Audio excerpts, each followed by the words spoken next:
నమస్తే అండి. ఈరోజు మన ఛానల్లో ఇన్స్టంట్ బ్రేక్ఫాస్ట్ చేసి చూపించబోతున్నాను.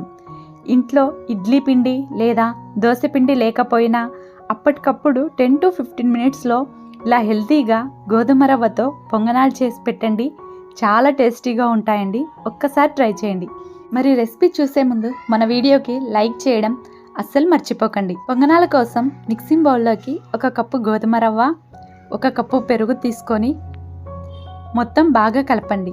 పెరుగు గోధుమ రవ్వ కలిసేలాగా కలపండి. 1 కప్పు గోధుమ రవ్వకు 1 కప్పు పెరుగు కరెక్ట్గా సరిపోతుందండి. ఇలా కలిపిన తర్వాత మరొక 1/2 కప్పు వాటర్ వేయండి. వాటర్ వేసి మొత్తం మరొకసారి బాగా కలపండి. ఇలా కలిపిన తర్వాత మూత వేసి ఒక 10 to 15 మినిట్స్ పక్కన ఉంచండి. ఇప్పుడు తాలింపు కోసం మీడియం సైజు 1 ఆలు అలాగే 2 క్యారెట్ను తీసుకొని వీటిని తురుము పట్టి తీసుకోవాలండి. ఇలా సన్నగా తురుము పట్టిన క్యారెట్ అలాగే ఆలు, వాటితో పాటు సన్నగా తరిగిన మీడియం సైజు ఉల్లిపాయ 1, సన్నగా తరిగిన పచ్చిమిర్చి 2, 1 రెమ్మ కరివేపాకు, 1 స్పూన్ కొత్తిమీరను ఇలా సన్నగా తరిగి పెట్టి పక్కన ఉంచండి. ప్యాన్లో 1 టేబుల్ స్పూన్ ఆయిల్ వేసి ఆయిల్ కాస్త హీట్ అయ్యాక 1/2 టీ స్పూన్ జీలకర్ర అలాగే సన్నగా తరిగిన ఉల్లిపాయ, పచ్చిమిర్చి ముక్కలు వేసి ఒక 5 మినిట్స్ అలా ఫ్రై చేయండి. ఇవి ఎక్కువగా వేగాల్సిన అవసరం లేదండి. ఉల్లిపాయ ముక్కలు మెత్తపడితే సరిపోతుంది. ఇలా ఫ్రై చేసిన తర్వాత తురుము పట్టిన క్యారెట్ అలాగే ఆలు వేసి స్టవ్ను మీడియం ఫ్లేమ్లో ఉంచి వీటిని ఒక 3 to 4 మినిట్స్ ఫ్రై చేసుకోవాలండి. ఇవి వేగడానికి ఎక్కువ టైం పట్టదు. అదే మనం ముక్కలుగా తరిగి వేస్తే గిన ఫ్రై అవ్వటానికి కాస్త ఎక్కువ టైం పడుతుందండి. ఇలా ఫ్రై చేసుకున్న తర్వాత ఇందులోనే రుచికి సరిపడ సాల్ట్ అలాగే కాస్త ధనియా పౌడర్, చిటికెడు పసుపు, కాస్త కారం వేయండి. కారం ఇష్టం లేకుంటే స్కిప్ చేయొచ్చండి. మనం ఆల్రెడీ పచ్చిమిర్చి వేసాం కాబట్టి ఇలా వేసిన తర్వాత మొత్తం ఒకసారి కలిపి స్టవ్ను సిమ్లో పెట్టి ఒక 2 to 3 మినిట్స్ ఫ్రై చేయండి. చేసిన తర్వాత సన్నగా తరిగి పెట్టుకున్న కొత్తిమీర అలాగే కరివేపాకు వేసి మరొక 2 to 3 మినిట్స్ బాగా ఫ్రై చేయండి. ఈ ప్రాసెస్ మొత్తం సిమ్లోనే పెట్టి చేయండి. ఇలా ఫ్రై చేసుకున్న తర్వాత స్టవ్ ఆఫ్ చేసి పక్కన ఉంచండి. ఇప్పుడు గోధుమ రవ్వను చూపిస్తున్నానండి.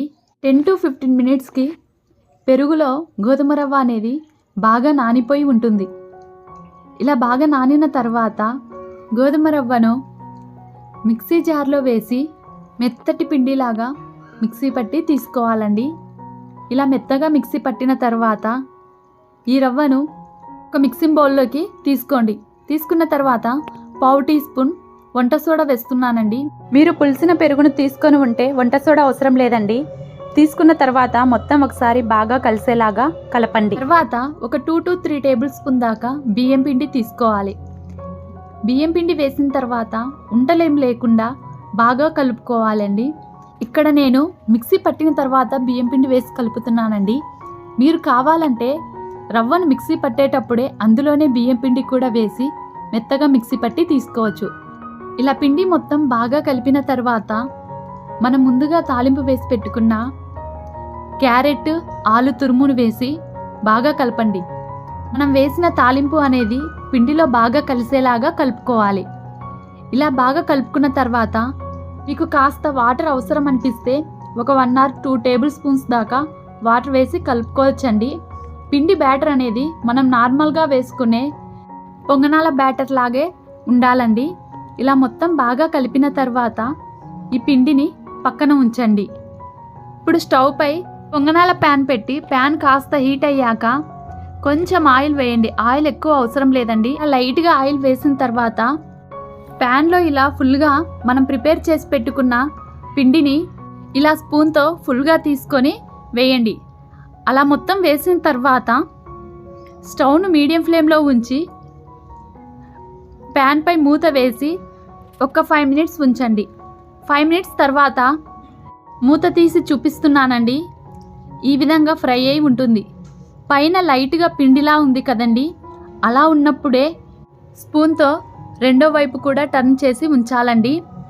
ఇలా లైట్ పిండిగా ఉన్నప్పుడే మనము రెండో వైపుకు టర్న్ చేయడం వల్ల పొంగనాలు అనేవి పర్ఫెక్ట్ షేప్ వస్తాయండి. అంతేకాదు వైపు కూడా బాగా పొంగి బాగా కాలుతాయండి. కాబట్టి మనం లైట్ పిండిగా ఉన్నప్పుడే ఇలా పొంగనాలు మొత్తం రెండో వైపు స్లోగా టర్న్ చేసి ఉంచండి. ఇలా రెండు వైపులా బాగా కాలిన తర్వాత ఒక్కొక్కటిగా తీసి పక్కన ఉంచడమేనండి.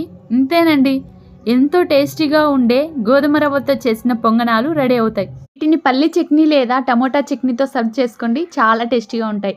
ఇలాంటి మరిన్ని వీడియోస్ కోసం మన ఛానల్ని లైక్ చేసి షేర్ చేయడం అస్సలు మర్చిపోకండి.